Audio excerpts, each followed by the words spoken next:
Well, hey everybody, John Rethlin here with 8 men's wrestlers that AEW should sign in 2019. If I wanted to really get all in depth on this, I could mention people like the Black Sheep Dave Turner, Pitfall Jones, the indie wrestler, 1%. Royce Isaacs was on the most recent, or on the NWA Crockett Cup, pay-per-view, which I really enjoyed reviewing. Thank you guys, by the way, for getting me almost 900 views on that one. Thank you very much for the support.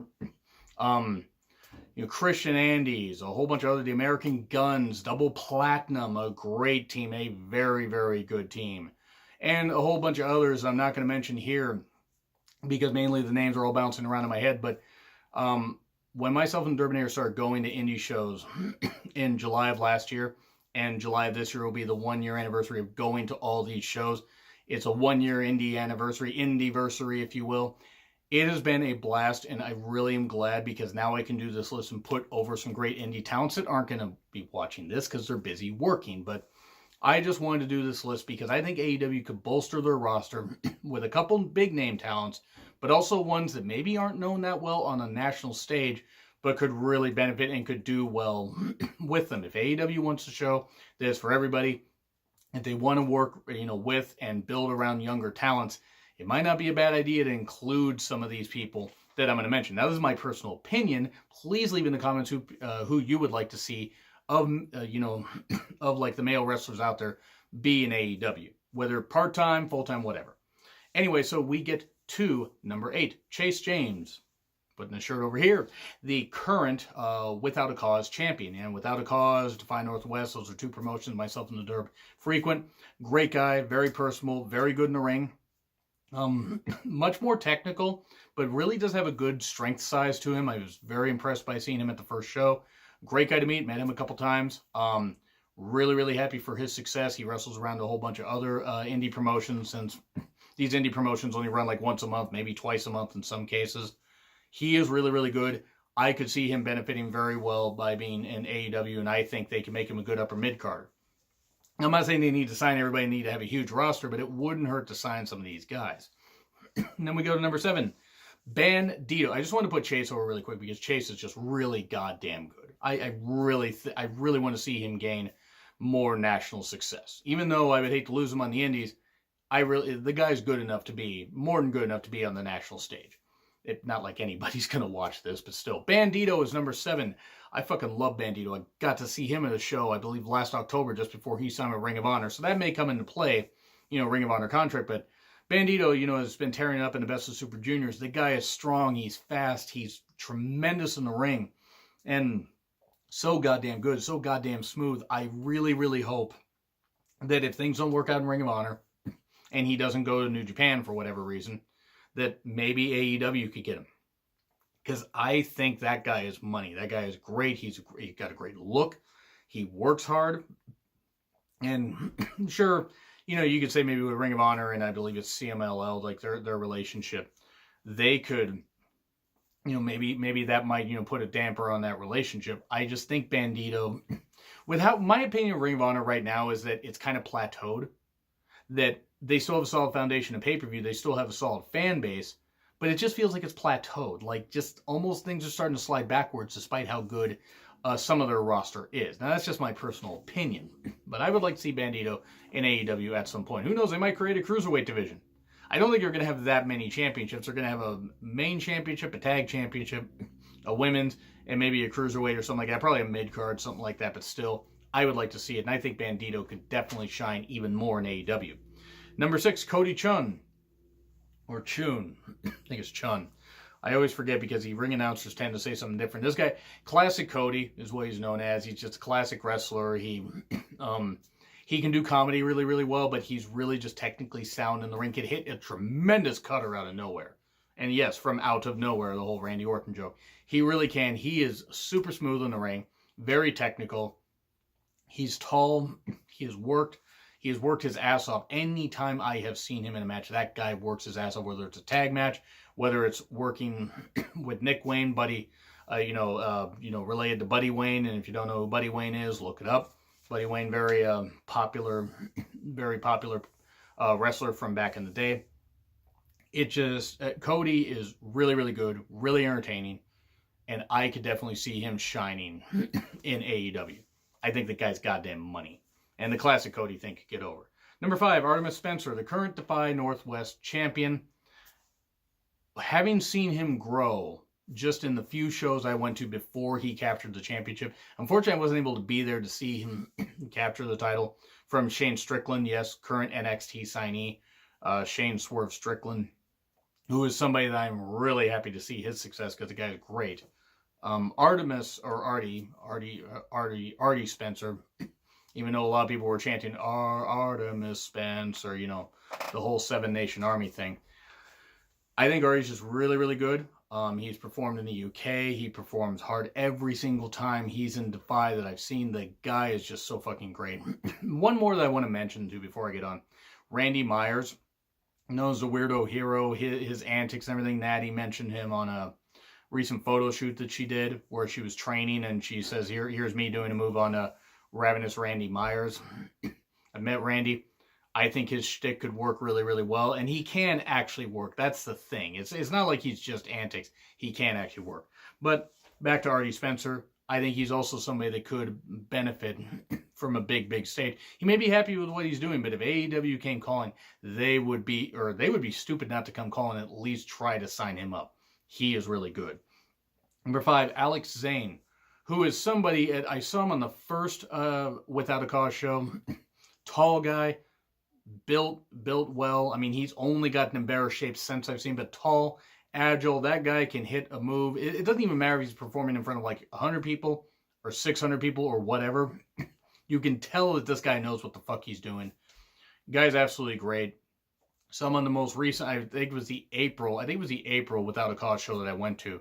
And he dyed his hair because he had blonde hair before.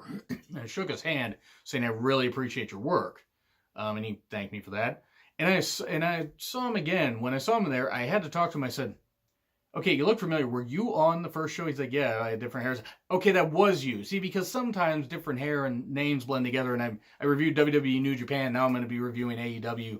And I do so much other stuff among working that sometimes faces work, but sometimes like I don't quite process it. Also, all the concussions. But I knew I recognized him. And I just praised him, said, wow, I said, I love what you did before, but I can tell just how much growth you've had just in the past 6 months. He appreciated it. I got to only talk to him briefly, but really nice guy. He is good. He's tall, powerful, and very agile. He would be a great get. Number 3, Sonico. Yep, putting that shirt back there because I wanted to kind of represent all the indies here. Sonico is fucking ridiculously good. Fast. He's a lucha ghoul. He's super nice, by the way. Super nice. Durb has spoke very highly of him. And actually, there's this one point where Sonico did a dive and ended up hitting Durb kind of in the head. When he did that because security didn't quite get us out of the way. But Sonico wasn't being mean. He just had to do his spot. So he's like, well, I'm going to dive. And, no hard feelings or anything. And that guy's also, he's also great. And so is a team called the Strays. They're Icarus. And, Icarus and Tyler, I believe. I forget. Oh God, I think his handle's I'm That Tyler Guy. He's really good. Or Beef Boy. The Strays they're supposed to be a homeless tag team, but they're super, super over and really can work a goddamn well. And Icarus we've also seen on some Defy shows. But Sonico, his speed, his agility, and the fact that he has his presence about him.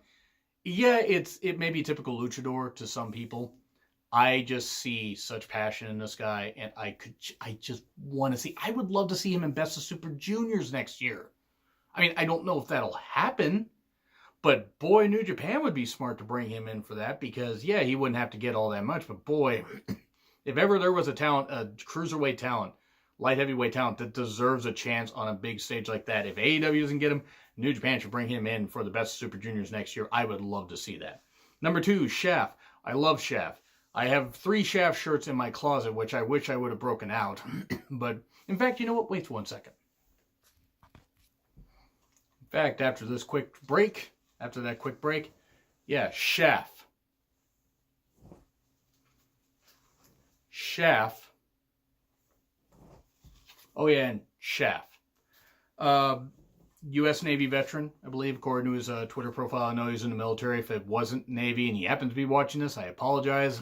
But pretty much that's the guy right there. Like, that was the guy that I gravitated towards the most. Because the first indie show that we were at, he comes out, he does this stuff, crowds chanting, because Defy Northwest has only been around for just over 2 years. We found out about it, we're like, yeah, sure, let's fucking go. And we hear it, like, you know, in the music and everything, people's chanting chef, and the first thing he says is, yells out, what's my fucking name? I'm not going to yell like he does, and people yell chef. I look at Chris and said, yeah, okay, we're going to keep going to these shows. But no, Chef's great. Strickland was one guy that Derb gravitated towards the most. Actually gave him the yellow glasses that Derb used for the NXT reviews. And it was great because it's like, you know, it just opened up his eyes on everything. No, what it was is it was just great to see Derb so happy. And Strickland really appreciated that. But Chef, I don't know what it is. It's the fact that he's powerful. He is agile. He clearly loves what he does. And he's very, very nice to the fans. I got those 3 shirts from him. I have an autograph from him in my closet. I'm happy to support the indie wrestlers. And the whole point of this really is, before I get to the number 1, is support your local indie wrestling. Buy their merch. Go there and do understand, if it's like $20 for a shirt, they ain't making that much money off of it. And I'm not saying tip them or whatever, you know what I mean? But it's like, if I can, I'm going to slip them an extra $5 or even an extra $10. You know why? Because they're the ones taking the fucking bumps. Yes, it's cash. Yes, it's cash I could use for other things. But you know what? I have about 50 shirts in my goddamn closet.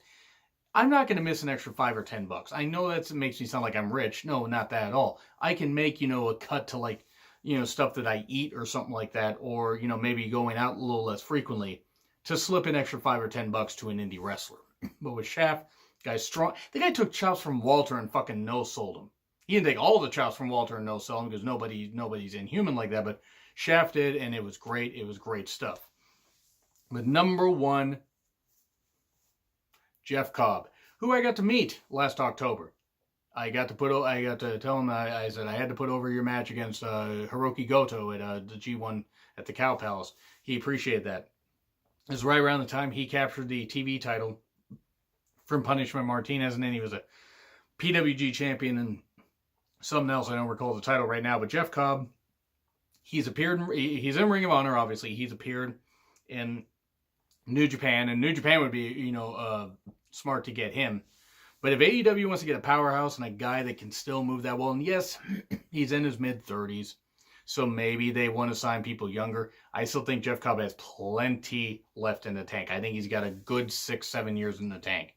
Before things maybe start to slow down, because everybody's body breaks down eventually. The guy's a freak athlete, former Olympian. The guy is I love Jeff Cobb, and that's really where I got to praise that. So, honestly, they should try to sign all these guys, or at least sign a few. And these 8, by the way, are in no particular order, and I know I mentioned like 12 others. It was more like a top 20.